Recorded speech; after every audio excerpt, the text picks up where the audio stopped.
여러분 모두 정말 반갑습니다. 전 여러분을 뵙기 전에는 제가 여러분을 뵙는 것이 이렇게 좋으리라고 생각 못했어요. 근데 막상 뵈니까 너무 마음이 기쁘고 또 감사한 마음이 생깁니다. 이렇게 보니까 대부분 다 낯이 익은 분들인데 또 새로운 분들도 보입니다. 그만큼 지난 4개월 동안에 이 교회가 부흥하고 성장한 증거가 되는 줄로 믿습니다. 이렇게 참 영광스러운 주일에 저를 초청해 주신 여러분 모두 특별히 홍 목사님께 진심으로 감사의 말씀을 드립니다.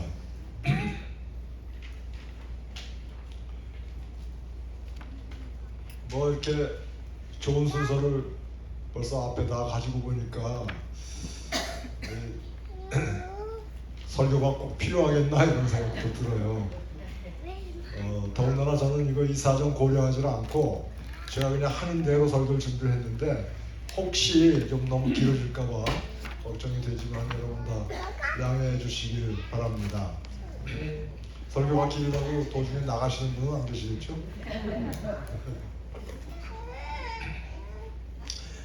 오늘 성경 본문에 보면은 이 부활의 아침에 여인들이 무덤을 향해 가면서 이 돌문 때문에 걱정을 했다 하는 이야기가 나오고 있습니다.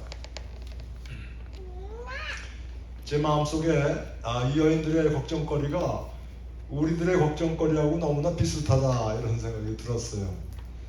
지금 죽음과 삶이 갈라지는 이 엄청난 순간에 돌문 때문에 걱정을 하고 있다니. 그래서 장정 몇 사람이면은 옮길 수 있는 그런 그 사소한 것들이 위대한 순간에 이 여인들의 걱정거리가 되고 있습니다. 오늘 우리들도 이렇게 죽음을 이기시고 우리를 죄와 죽음의 형벌에서부터 구원하신 놀라운 사건을 기념하는 주일이지만 우리들의 마음속에도 이런 엄청난 사건에 대한 감사와 감격보다는 우리들이 일상생활에서 겪고 있는 사소한 문제들 때문에 그 마음에 근심이 있는 그런 형편이 될 수도 있습니다.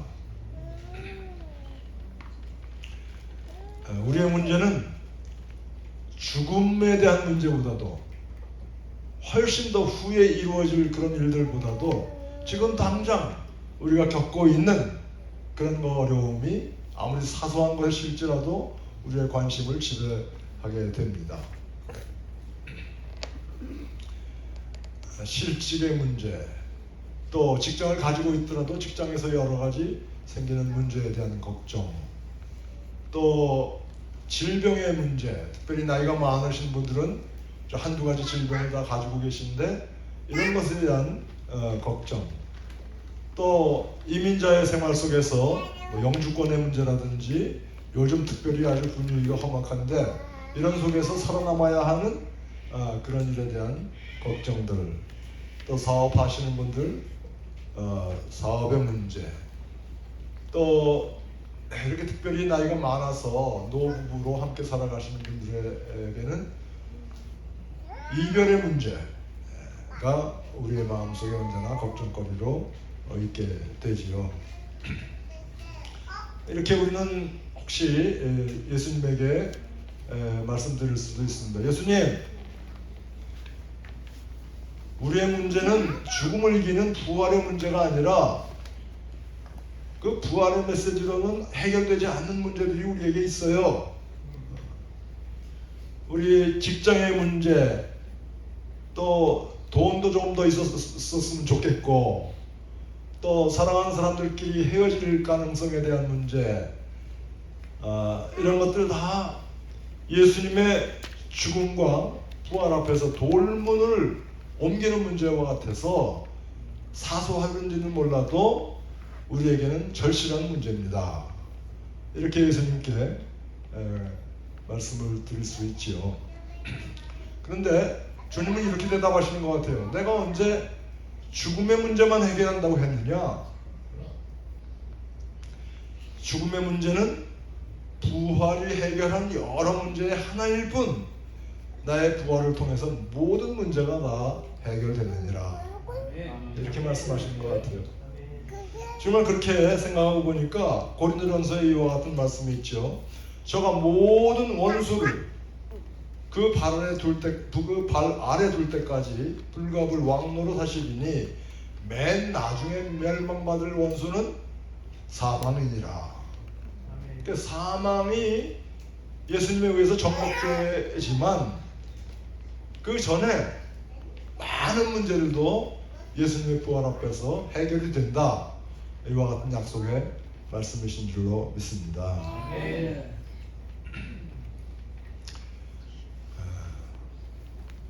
부활의 참 가치는 우리의 생명을 연장시키는 데 있지 않습니다. 부활의 가치가 오래오래 살도록, 영원히 살도록 우리의 삶을 열어놓으셨다 하는 데서 가치를 찾는 것은 참말로 그 부활의 가치가 무엇인가 하는 것을 잘 모를 때의 이야기일 수 있어요. 부활의 이야기는 오래 살고 싶은 사람들이 지어낸 이야기가 아닙니다. 부활의 이야기는 변화의 이야기죠. 부활의 이야기는 우리의 삶이 죽음 후에뿐만 아니라 지금 여기서 우리의 삶이 변화됐는데 그 참 가치가 있습니다. 부활은 마치 아침에 비유할 수 있습니다. 태양이 떠오르는 일과 같습니다. 어둠 속에서 살다가 우리들이 예수님의 그리스도의 부활과 함께 아침을 맞이하게 되는 것이에요.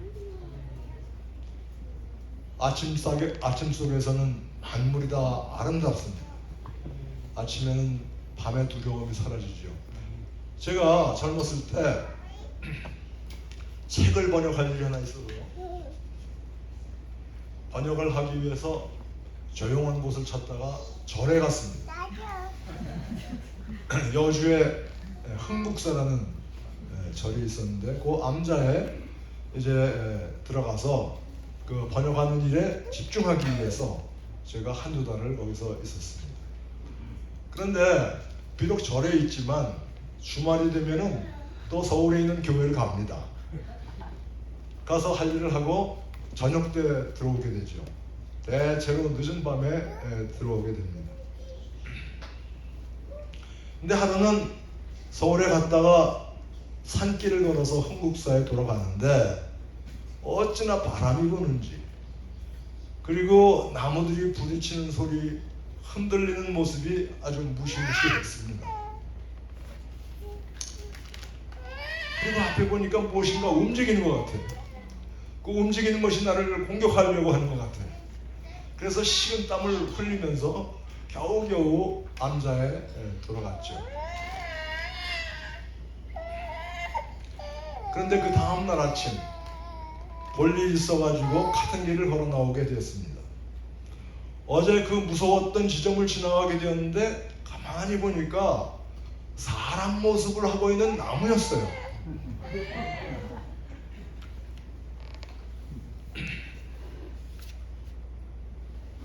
그런데 그 나무를 보니까 햇볕의 잎들이 반짝이고 그리고 너무나 멋있는 그런 나무를 보게 된 것입니다. 아침에 보는 세상은 밤에 보던 무서운 세상과는 너무나 다른 세상이었어요. 부활의 아침을 맞기까지 예루살렘의 밤은 제자들에게 너무나 무서운 곳이었습니다. 이제 언제 자기들을 잡으러 올지 그런 그 핍박의 위험 속에 있었습니다. 이제 앞으로 무엇을 해서 먹고 살아야 할지 직장의 걱정이 거기 있었죠. 그래서 아마 잠을 편히 자지 못하였을 것입니다. 그런데 부활의 동트는 새벽과 함께 새로운 세상이 열리게 된 것이죠. 돌문의 문제는 해결이 됐습니다. 죽음의 상징인 시체도 사라졌어요. 제자들은 어떻게 먹고 사는가 걱정하면서 고향에 돌아갔는데 그들이 부활의 주님을 만나면서 직장의 문제가 사라졌습니다. 자기의 일생을 투자해서 바칠 만한 그런 가치 있는 일이 사소한 직장의 문제를 다 해결을 했습니다. 그렇게 무섭던 것이, 그렇게 두려워 보이던 것들이 부활의 아침에 보니까 다 허상이고 그저 그림자였습니다. 그리고 그 다음에는 담대해졌죠. 부활하신 예수를 핍박의 위험에도 불구하고, 목숨을 잃을 수 있는 위험에도 불구하고 세상 사람들을 향해서 예수 부활하셨다 이렇게 외치게 된 것입니다. 부활하신 예수를 뵙고 보니까 모든 문제가 새롭게 보였습니다. 문제 자체가 해결된 것이 아니라 문제를 보는 시각이 달라지게 된 것이죠. 여러분, 불경기가 왜 문제입니까? 직장과 돈과 사업이 우리의 생명줄이 된다고 생각하기 때문에 불경기가 오면은 우리가 두려움에 사로잡히게 되지요. 그러나 부활의 예수를 만난 사람들에게는 이 직장이나 사업은 하나님의 주시는 기회일 뿐 우리의 생명줄이 아닙니다. 우리의 생명줄은 예수 그리스도이십니다. 예수 그리스도가 우리와 함께 살아계시면 우리의 모든 문제는 그 앞에서 허상일 뿐이라 하는 것이 제자들이 경험한 부활입니다.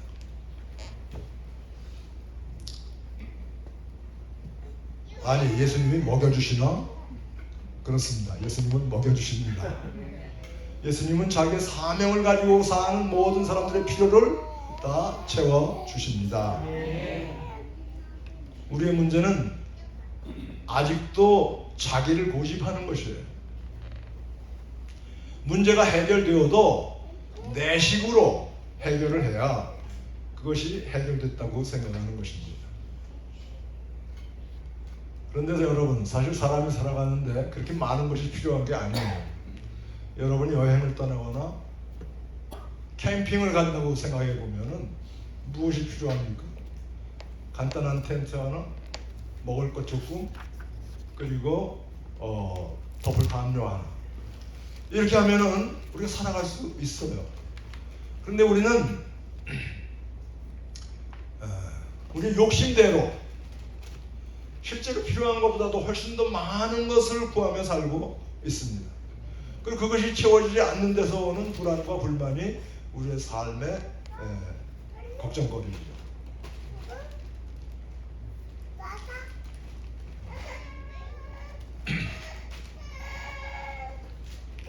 그러나 우리의 소망을 부활하셔서 지금도 우리와 함께 계시는 예수 그리스도에게 둔다면 우리에게는 아무것도 걱정할 일이 없습니다.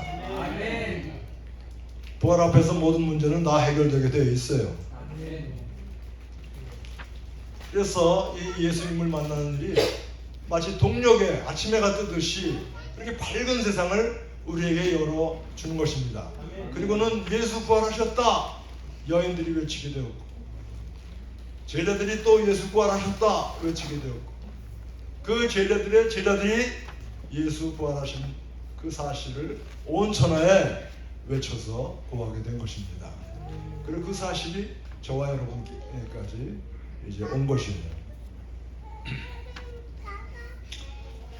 어떤 사람은 죽은 사람이 어떻게 살아나냐, 그 말도 안 되는 소리를 그만해라 이렇게 이야기할 수 있지만, 그래서 부활이라는 것은 하도 예수님을 그리워하고 보고 싶은 사람들이 만든 허구다 이렇게 이야기할 수 있지만, 그러나 여러분, 만약에 그것이 허구라면 허구에다가 목숨을 걸 수 있습니까? 이것은 체험한 사람들의 이야기입니다. 체험한 사람들이 자신의 체험한 진실을 구하기 위해서 목숨까지 걸었던 것이에요. 그 목숨을 걸고 이야기한 복음의 증거가 저와 여러분에게까지 지금 도달하게 된 것입니다. 사랑하는 여러분, 어두운 삶이 여러분에게 있습니까? 무거운 돌을 옮겨야 되는데 걱정하고 있습니까? 질병과 가난, 불경기의 문제가 여러분에게 근심거리가 됩니까? 나이가 많아서 노후가 걱정이 됩니까? 사실 이런 것 가지고 걱정하는 것, 우리의 삶이 정상적으로 겪는 일입니다. 누구나 다 겪는 일이에요. 이것이 마치 발바닥에 있는 모래처럼 사소한 것이지만 이것이 우리의 관심을 지배하고 있습니다.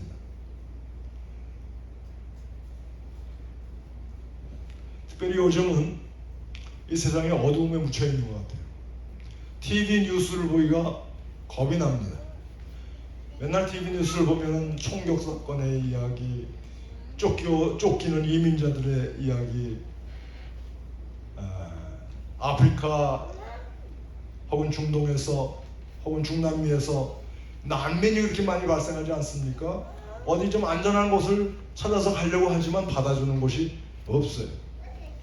특별히 요즘은 이 관세 문제 때문에 불경기가 걱정이 되고 또 이민자를 다루는 행정부의 정책 때문에 우리 이민자들의 마음이 불안합니다. 더구나 세계의 그 전쟁이 일어나는 곳에 있는 그곳에 살고 있는 사람들의 공포는 우리가 짐작할 수가 없습니다.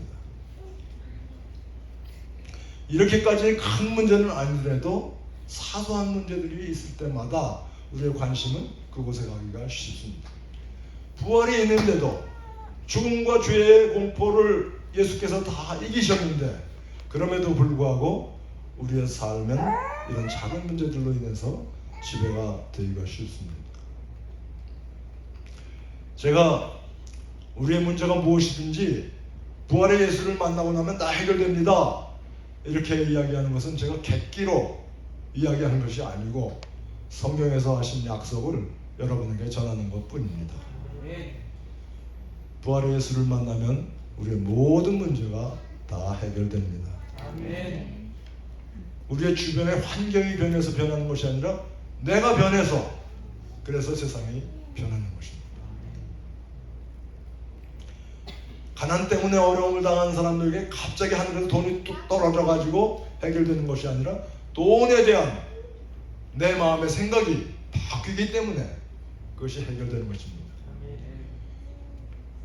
내가 죽음에 대해서 늘 공포를 가지고 있다면 그 죽음이 없어지기 때문에 변하는 것이 아니라 죽음에 대한 나의 생각이 변하기 때문에 그 문제가 더 이상 문제가 되지 않는 것입니다.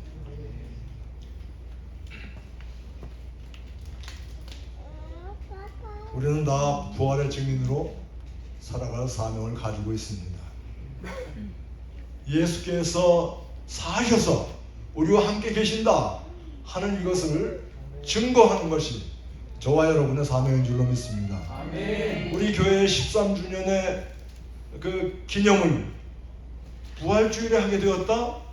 이것이 우연이 아니라 이 교회가 가진 사명이 어디에 있는가 하는 것을 우리에게 가르쳐 주시는 것입니다. 아멘. 우리의 사명은 그리스도의 부활의 증인으로 살아가는 것입니다. 아멘. 조지아 어느 마을에 흑인 전용 묘지가 있답니다. 근데 그 흑인 전용 묘지에 백인 한 사람이 흑인들 사이에 묻혀 있대요. 그 사연은 이 죽은 백인이 일찍이 어머니를 여의었는데 그 아버지가 그 어머니 역할을 할 수 있는 흑인 유모를 드린 것입니다. 그 유모의 이름이 맨디라고 했어요. 그 맨디는 이 어머니를 일찍 여인 이 아이가 그 사랑의 결핍 때문에 여러 가지 문제를 가질 수가 있었지만 그 사랑의 결핍을 느끼지 않도록 충분히 사랑을 주었습니다. 그리고 이 아이가 어렸을 때 늘 듣던 얘기는 뭐냐면은 아침에 해가 뜨게 되면은 그 유모가 자기에게 와서 얘야 하나님이 주신 아침이 밝았어.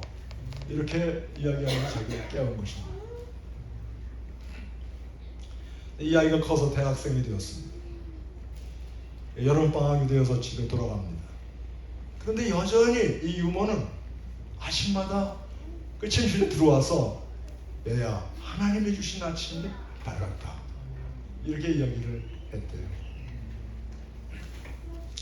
그리고 이 청년은 마침내 성장해서 성공적인 정치가가 되었습니다. 정치가로서 활약을 하고 있을 때 어느 날 전보가 오기를 맨디가 죽었다, 이런 전보가 왔대요. 맨디가 죽었는데 장례식에 참석할 수 있겠는가?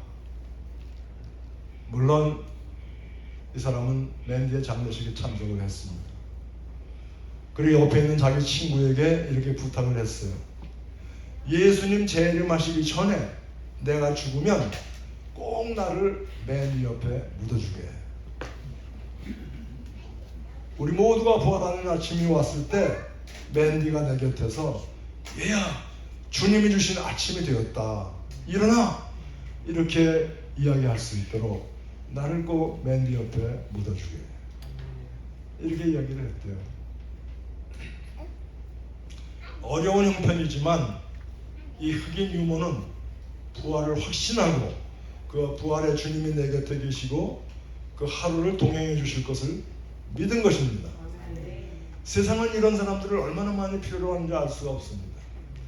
특별히 세상에 어둠에 있으면 있을수록 세상은 이런 사람들을 필요로 하는 것입니다. 부활의 아침이 밝았어. 이제 어둠은 물러갔어.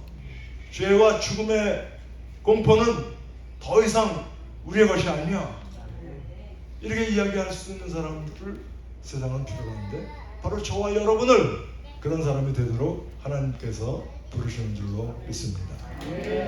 우리 주변의 이웃이나 우리 가족 중에나 혹은 직장의 동료에게나 어디서나 어둠 속에 아직도 갇혀있는 사람들을 향해서 부활의 아침이 밝았다,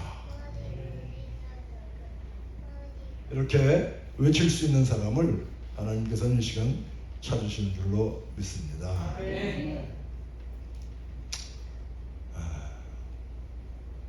우리 주님께서 제자들에게 이르시기를 내가 너에게 이룬 것을 잊었느냐? 갈릴리에 있을 때에 너희에게 이른 대로 내가 다시 살아났느니라. 우리 주님께서도 우리들을 향해서 내가 다시 살아났습니다. 네가 이것을 믿느냐? 아멘으로 응답하시는 여러분이 되시기를 간절히 바랍니다. 우리도 여인들처럼 부활하신 예수님을 붙잡고 라보니요, 라보니요, 이렇게 부를 수 있기를 바랍니다.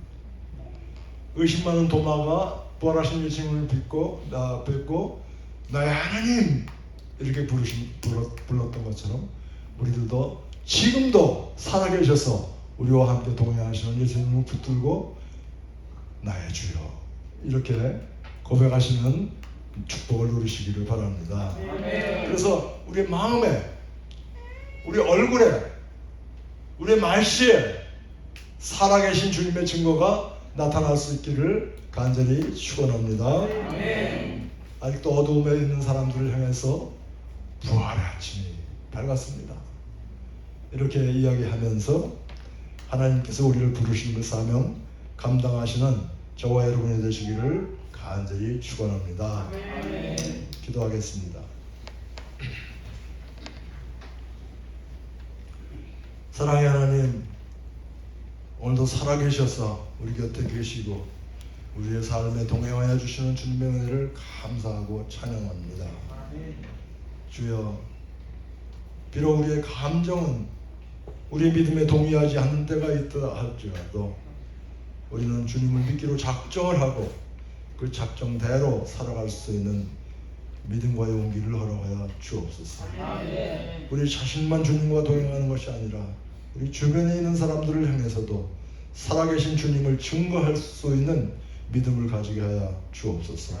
그리고 우리가 사는 그 세상이, 우리 주변이 우리 때문에 조금이라도 밝아지는 주님의 놀라운 역사가 이루어지게 하여 주시옵시고 우리 월드비전 교회가 이와 같은 부르심에 충성으로 응답할 수 있도록 축복하여 주시옵소서. 예수님의 이름으로 간절히 기도하옵나이다.